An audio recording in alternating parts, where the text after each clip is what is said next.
इस परिपूर्णता की अंतिम अवस्था तब आएगी जब भगवती माँ के साथ तुम्हारा पूरा तादात्म्य होगा, जब यह अनुभव करोगे कि तुम कोई पृथक भिन्न सत्ता, यंत्र, सेवक या कर्ता नहीं हो, वरन वास्तव में भगवती माँ की संतान, उनकी चेतना और शक्ति के सनातन अंश हो। सदा वे तुम्हारे अंदर रहेंगी और तुम उनके अंदर। तुम्हें यह सततः सहज और स्वाभाविक अनुभव होगा कि तुम्हारा सब सोचना, देखना, सुनना और कर्म करना, तुम्हारा श्वास, प्रवास और हिलना डुलना भी उन्हीं से आता है, उन्हीं का है।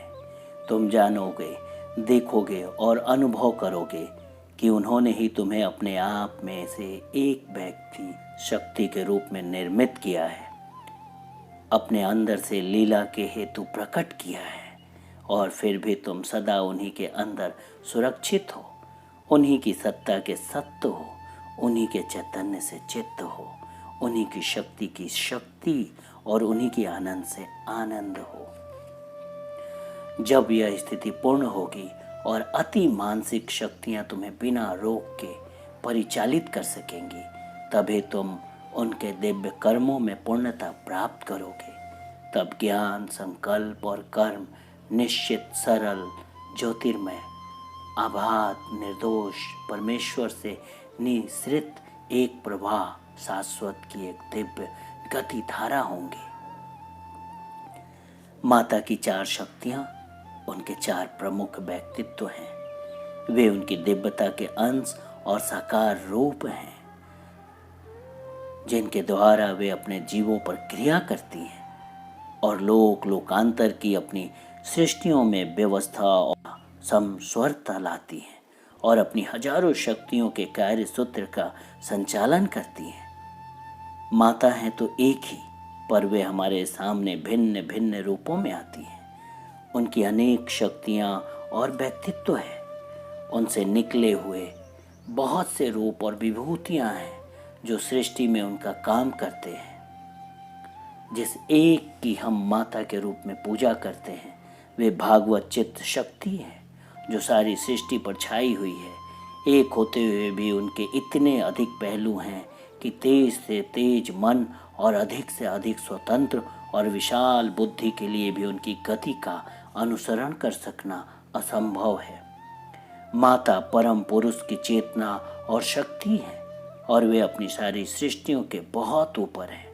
फिर भी उनकी गतिविधियों की कुछ चीज़ें उनके साकार रूपों के द्वारा देखी और अनुभव की जा सकती है और ज़्यादा आसानी से पकड़ में आ सकती है, क्योंकि भगवती जिन दिव्य रूपों में अपने जीवों के आगे प्रकट होना स्वीकार करती हैं, उनके स्वभाव और कर्म ज़्यादा निश्चित और सीमित होते हैं। जब हम समस्त जीवों को तथा विश्व को धारण करने वाली सचेतन शक्ति के साथ एकता के संपर्क में आते हैं, तभी माता की 3 प्रकार की सत्ता से अवगत हो सकते हैं। वो परस्पर आधा परम शक्ति के रूप में सभी लोकों के ऊपर खड़ी रहकर परम पुरुष के कभी व्यक्त न होने वाले रहस्य के साथ सृष्टि का नाता जोड़ती है। वैश्व सारे ब्रह्मांड में बसी हुई है। महाशक्ति के रूप में वे इन सभी सत्ताओं को रचती है, इन सब अनगिनत प्रक्रियाओं और शक्तियों को धारण करती है और उनमें समाई रहती है। वे ही उन्हें सहारा देती है और उनका संचालन करती है। व्यक्तिगत रूप में वे अपनी सत्ता के इन दोनों अधिक विशाल रूपों की शक्ति को मूर्त रूप देती है, उन्हें जीवन देती है और हमारे नज़दीक लाती है। वे मानव व्यक्तित्व और दिव्य प्रकृति के बीच की कड़ी बनती है। अध्यापरात्पर शक्ति के रूप में माता सब लोगों के ऊपर स्थित है और अपनी शाश्वत चेतना से परम पुरुष को धारण करती है। वह अकेली ही अपने अंदर चरम शक्ति और ऐसी उपस्थिति के लिए रहती है जिसका वर्णन नहीं किया जा सकता। वे ही उन सत्यों को धारण करती या पुकारती है जिन्हें इस जगत में प्रकट होना है। वे उन सत्य को उस रहस्यमय स्थान से जहाँ वे छिपे हुए थे उतार कर अपनी अनंत चेतना की ज्योति में नीचे लाती है और उन्हें अपने सर्वशक्तिमान सामर्थ्य के द्वारा शक्ति का रूप तथा असीम जीवन और विश्व में शरीर प्रदान करती है।